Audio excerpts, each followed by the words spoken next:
আমরা যারা ইতিহাস ভালোবাসি সকলেই ভারতের প্রাচীন ইতিহাস নিয়ে গর্ববোধ করি।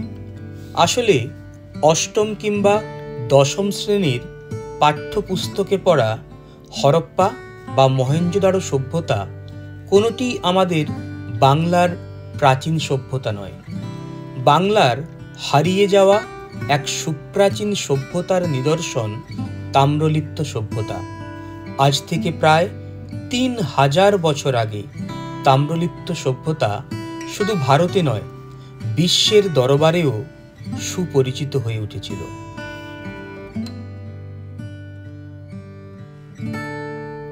বন্ধুরা, আজ আমাদের গন্তব্য পূর্ব মেদিনীপুর জেলার তমলুক শহর। প্রাচীন তাম্রলিপ্ত জনপদের সঙ্গে বর্তমান অবস্থার তেমন মিল না থাকলেও ভ্রমণের জন্য এটি এখনও একটি উত্তম স্থান। আমরা এখন দাঁড়িয়ে আছি নিমতৌড়িতে।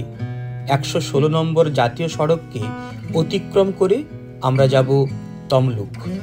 মা বর্গভীমা মন্দির, তমলুক রাজবাড়ি আর অতীতের তাম্রলিপ্ত সমুদ্র বন্দর, যা আজ তমলুক স্টিমার ঘাট। সব কিছুর পরিদর্শন করব ও আপনাদেরও দেখাবো।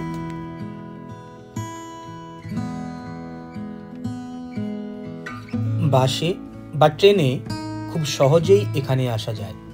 হাওড়া কিংবা খড়গপুর থেকে ট্রেনে ২ থেকে ৩ ঘন্টার মধ্যে তমলুক রেলওয়ে স্টেশনে চলে আসতে পারেন। আবার মেছেদা কিংবা কোলাঘাট হয়েও সড়ক পথে সহজেই এখানে পৌঁছানো যায়। বর্তমান তমলুককে প্রাচীন তাম্রলিপ্তের সঙ্গে মিলালে ভুল হবে। তাম্রলিপ্ত প্রাচীনকালে পূর্ব ভারতের সবথেকে জনপ্রিয় বন্দর, যা তখন রোম, গ্রিস, দক্ষিণ পূর্ব এশিয়া, ইউরোপ, আরব ও আফ্রিকার সঙ্গে ভারতের বাণিজ্যিক যোগাযোগের সর্বশ্রেষ্ঠ বন্দর।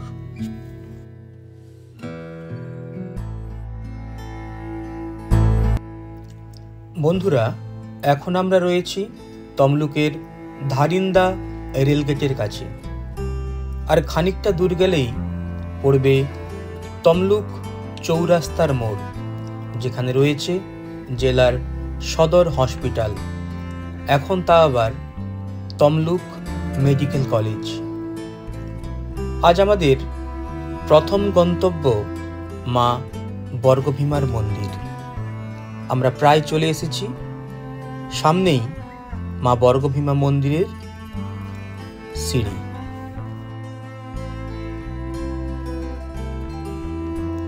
বর্গভীমা মন্দিরটি ৫১ পীঠের অন্তর্ভুক্ত কিনা এ নিয়ে মতভেদ আছে। অনেকে মনে করেন সতীর বাঁ পায়ের গোড়ালি এখানে পড়েছিল এবং এটি একটি পীঠস্থান। পঞ্জিকায় ৫১ পীঠের যে তালিকা রয়েছে তাতে বিভাস ও বিভাসক এর পাশে তমলুকের নাম উল্লেখ থাকে। লোকমুখে প্রচারিত তমলুকের ময়ূর বংশের রাজা গৌরধ্বজের সময়ে একজন জেলেকে শোল মাছ ধরতে পাঠানো হয়। মাছ ধরতে না পারায় ক্রুদ্ধ রাজা জেলেকে মৃত্যুদণ্ডের আদেশ দেন। গরিব জেলে কোনো রকমে জঙ্গলে পালিয়ে যান এবং সেখানে ভীমা দেবীর সাক্ষাৎ লাভ করেন। দেবী তাকে অনেক শোল মাছ ধরে মেরে শুকনো করে রাখতে বলেন এবং বিশেষ কুয়োর জল ছিটিয়ে প্রয়োজন মতো মরা শোল মাছগুলিকে জীবিত করে রাজাকে দিতে বলেন। জেলে এই পদ্ধতি অবলম্বন করে রাজাকে প্রয়োজন মতো জীবিত শোল মাছ দিতে লাগলেন। সারা বছর মাছ পাচ্ছেন দেখে কৌতূহলী রাজা জেলেকে এর রহস্য জিজ্ঞেস করলেন। জেলে সবকিছু খুলে বলায় কূপের সেই অমৃত জলের কথা প্রকাশ হয়ে পড়ে। এতে দেবী রেগে পাথরের রূপ ধারণ করেন। কূপের মুখের উপর উপবিষ্ট হয়ে কূপের মুখটি বন্ধ করে দেন। রাজা তাম্রধ্বজ অনেক চেষ্টা করেও কূপটি খুলতে পারেননি এবং ওই মূর্তির চারপাশে মন্দির নির্মাণ করেন, যা আজ বর্গভীমার মন্দির। চতুর্ভুজা দেবীর ডান দিকে ওপরের হাতে খড়গ, নিচের হাতে ত্রিশূল, বাঁ দিকের ওপরের হাতে খড়পর ও নিচের হাতে অসুর মুণ্ড। দেবীর পদতলে শিব। বর্গভীমা দেবীর মূর্তিটি একটি কালো পাথরের সম্মুখ ভাগ খোদাই করে বের করে আনা হয়েছে। তমলুকের ইতিহাস লেখক ত্রৈলোক্যনাথ রক্ষিত মহাশয়ের মতে এইরূপ প্রস্তরে কতকাংশ খোদিত মূর্তি সচরাচর দেখিতে পাওয়া যায় না। ইহা উগ্রতারা মূর্তির অনুরূপ। ইহার ধ্যান ও পূজাদি যোগিনী তন্ত্র এবং নীল তন্ত্রানুসারে হইয়া থাকে। ভারতের নানা স্থানেই একসময় বৌদ্ধমঠ বা বৌদ্ধবিহার নির্মিত হয়েছিল। কালক্রমে বৌদ্ধ ধর্মের প্রভাব ক্ষীণ হয়ে এলে বহু বৌদ্ধ মন্দির জীর্ণ পরিত্যক্ত অবস্থায় পড়ে থাকে। পরবর্তী সময়ে সেগুলি সংস্কার হয়ে হিন্দু মন্দির তৈরি হয়েছে। বর্গভীমা মন্দিরের স্থানটি প্রথমে একটি বৌদ্ধ বিহার ছিল। বৌদ্ধ ধর্মের প্রভাব ক্ষীণ হয়ে আসার পর অনেক দিন পরিত্যক্ত অবস্থায় পড়ে থাকে। সম্ভবত পাল রাজাদের সময়ে বা তার কিছু পরে এখানে বর্গভীমা দেবীর মূর্তি প্রতিষ্ঠিত করা হয়। অনুমান করা যায় 1174 খ্রিস্টাব্দে বর্তমান মন্দিরটি নির্মাণ করা হয়। মন্দিরের পাশে রয়েছে একটি পুকুর যা মায়ের কুঞ্জ নামে পরিচিত। কথিত আছে রূপনারায়ণ নদের সঙ্গে এই পুকুরের আভ্যন্তরীণ সংযোগ রয়েছে। মন্দির চত্বরে রয়েছে একটি বহু পুরনো গাছ। ওই পুকুরের জলে হাত ডুবিয়ে যে কোনো বস্তু তুলে এনে লাল সুতো দিয়ে মানত করে ওই কেলিকদম্ব গাছে বাঁধলে মনস্কামনা পূর্ণ হয়। বন্ধুরা, মায়ের দর্শনের পরে আমরা এলাম তমলুকের রাজবাড়ি দেখতে। এখন দাঁড়িয়ে আছি রাজবাড়ির ফটকের সামনে। খ্রিস্টপূর্ব ৫ম শতাব্দীতে ময়ূর বংশের রাজাদের দ্বারা নির্মিত হয়েছিল এই তমলুক রাজবাড়ি, এবং সেই রাজা মহাভারতের দ্রৌপদীর স্বয়ম্বর সভাতেও উপস্থিত ছিলেন। প্রকৃতপক্ষে ময়ূরবংশীয় রাজাদের রাজধানী ৮ মাইল দীর্ঘ ছিল, কিন্তু সে বাড়ির কোনো চিহ্ন এখন আর দেখা যায় না। বর্তমান রাজবাড়িটি পরবর্তীকালে ৩০ একর জমির উপর স্থাপিত হয়েছিল, সম্ভবত কৈবর্ত রাজাদের দ্বারা। যে রাজবাড়ির ধ্বংসাবশেষ এখন দেখা যায় সেটি একটি অসমাপ্ত রাজবাড়ি। রাজা লক্ষ্মীনারায়ণ 1820 সালে বাড়িটি নির্মাণ শুরু করেছিলেন, তবে পারিবারিক অন্তর্দ্বন্দ্বের কারণে তার জীবনদশায় শেষ করে যেতে পারেননি। এটি একটি পর্যটকদের দর্শনীয় স্থান হিসাবে পরিচিত। তমলুকের রাজবাড়ির মধ্যস্থলে রয়েছে একটি প্রশস্ত প্রাঙ্গণ। বাম ও ডান দিকের অংশগুলি প্রায় ধ্বংসপ্রাপ্ত। সামনের দিকে রয়েছে বিশাল মূল কাঠামো, যা প্রাচীন ইসলাম স্থাপত্যের কথা মনে করিয়ে দেয়। হরপ্পা বা মহেঞ্জোদারো সভ্যতার সঙ্গে এখানকার ইটের সাইজ ও প্রাসাদের শৌখিনতার মিল পাওয়া যায়। মহাভারতে স্বয়ং শ্রীকৃষ্ণ কুন্তির পুত্র অর্জুনকে তমলুকের সঙ্গে তার স্নেহের কথা বর্ণনা করেন। 2004 সালের 26শে ফেব্রুয়ারি পূর্ব মেদিনীপুরের জেলা সদর তমলুকের ঐতিহ্যবাহী রাজবাড়িকে জাতীয় সৌধ হিসাবে গণ্য করেছে আর্কিওলজি সার্ভে অফ ইন্ডিয়া। সম্প্রতি পুরাতত্ত্ব বিভাগের পক্ষ থেকে আগাছা নিরসন ও সংরক্ষণের কাজ শুরু হয়েছে। মধ্যযুগের স্থাপত্যকর্ম কতটা সমৃদ্ধ ছিল তমলুক রাজবাড়ি তার প্রত্যক্ষ প্রমাণ বহন করে। বিশেষ পোড়া ইট দ্বারা নির্মিত এই ভবনের কিছু স্তম্ভের উপরিভাগ নির্মাণে লাল বেলে পাথর ব্যবহৃত হতে দেখা যায়। সার্বিকভাবে সমগ্র রাজবাড়িটি ইন্দো ইসলামীয় এবং নব্য ধ্রুপদী স্থাপত্য শিল্পের এক অপূর্ব মিশ্রণ বলা যেতে পারে। পরিত্যক্ত এই রাজবাড়ি একসময়ে স্বাধীনতা আন্দোলনের একটি গুরুত্বপূর্ণ ভূমিকা পালন করেছে। 1930 সালে লবণ সত্যাগ্রহ আন্দোলনের সময় এই বাড়িতেই সত্যাগ্রহীদের থাকার ব্যবস্থা হয়েছিল। 1938 খ্রিস্টাব্দে নেতাজি সুভাষচন্দ্র বোস জাতীয় কংগ্রেসের সভাপতি নির্বাচিত হন।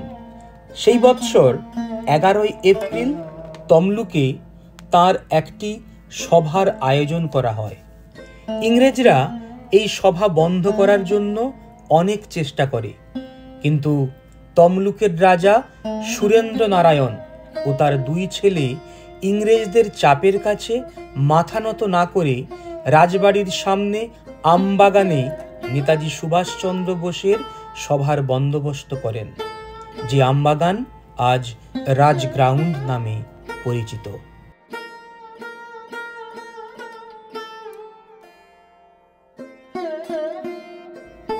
সিমেন্ট নয়, কলা ও চিটাগুড় দিয়ে ইটের উপর ইট গেঁথে এই রাজমহল নির্মাণ করা হয়েছিল।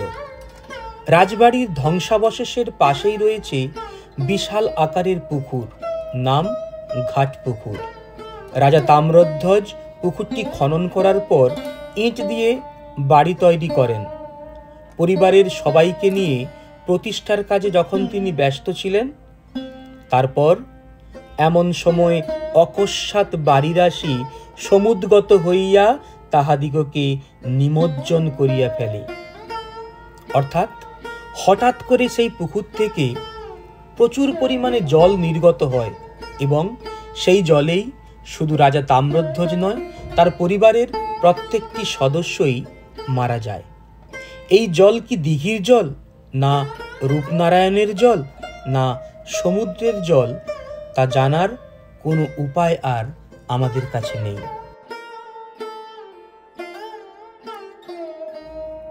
প্রাচীন তাম্রলিপ্ত একটি সমুদ্র বন্দর ছিল, যা এখন নদীর পলির নিচে চাপা পড়ে গিয়েছে। এই কারণে তমলুকের অনেক পুকুর ও হ্রদ আজও অবশিষ্ট রয়েছে। মহাভারতের 9ম অধ্যায় ভীষ্ম পর্বে ভারতের পবিত্রতম নদী ও রাজ্যের নাম বর্ণনা করতে গিয়ে সঞ্জয় ধৃতরাষ্ট্রের কাছে তাম্রলিপ্ত নামটি নিয়েছিলেন। আর এখন আমি দাঁড়িয়ে আছি সেই ইতিহাস খ্যাত, সেই মহাভারত খ্যাত প্রাচীন তাম্রলিপ্ত রাজবাড়িতে। রাজবাড়ির ঠিক পেছনেই রয়েছে রাধা মাধবজিউর মন্দির। মূলত এখানে 2টো মন্দির রয়েছে, বাম দিকে রাধাজিউর মন্দির এবং ডান দিকে শিবের মন্দির। রাজা তাম্রধ্বজ স্বপ্নে দেখেন বাড়ির পেছনে তমাল পুকুরে রয়েছে প্রতিমা, এবং তারপর তিনি সেই পুকুর থেকে এই দামোদরজিউকে এনে প্রতিষ্ঠা করেন তার রাজবংশে। আমরা এখন রয়েছি রাজবাড়ির ঠিক পেছনেই রাজবাড়ির মন্দিরে, দামোদরজিউর মন্দির। অপূর্ব সুন্দর সেই মূর্তি এবং অপূর্ব সুন্দর সেই দৃশ্য।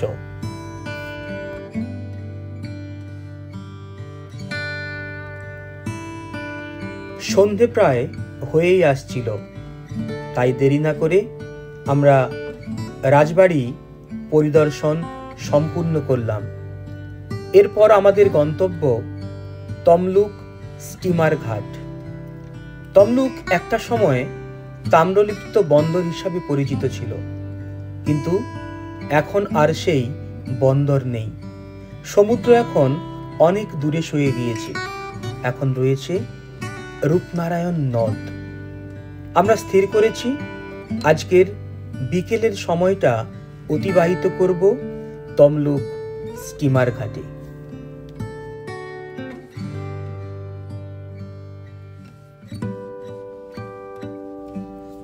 যে কটি কারণের জন্য প্রাচীন তাম্রলিপ্ত জনপদ জনপ্রিয়তার শীর্ষে পৌঁছেছিল তাদের মধ্যে অন্যতম হল সমুদ্র। প্রাচীনকালে তমলুকে ছিল তাম্রলিপ্ত সমুদ্র বন্দর, তবে এখন সমুদ্র অনেক দূরে সরে গিয়েছে, কিন্তু পাশেই রয়েছে রূপনারায়ণ নদ।